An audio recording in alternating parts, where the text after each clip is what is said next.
Morning everybody. Just a quick video showing how the Icom R7000 can avoid adjacent channel interference on FM.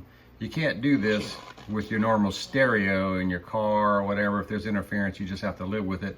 But because of the tuning steps on these communication receivers, you can adjust it. So this station here is about 60 miles away and it's not very strong, and there's an adjacent channel next to it, so it is, I'm hearing interference here, and if I'm on the assigned frequency of 92.5, I can't really hear it very well.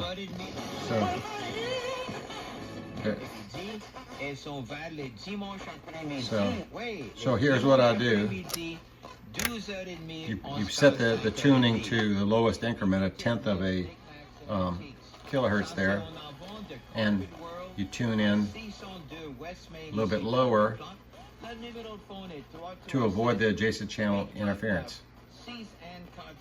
And interesting enough, this is the news in French from KVPI and what was it, Ville Platte, Louisiana. Et aujourd'hui c'est mardi le 7 mai.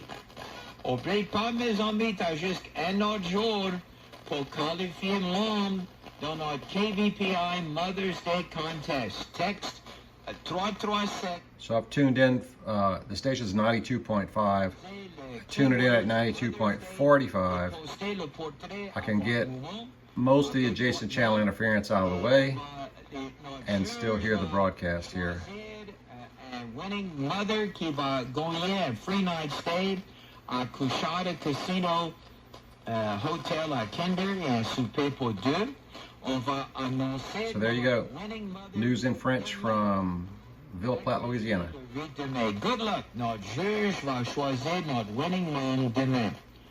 Ville Platte Rotary Club va se joindre à midi aujourd'hui au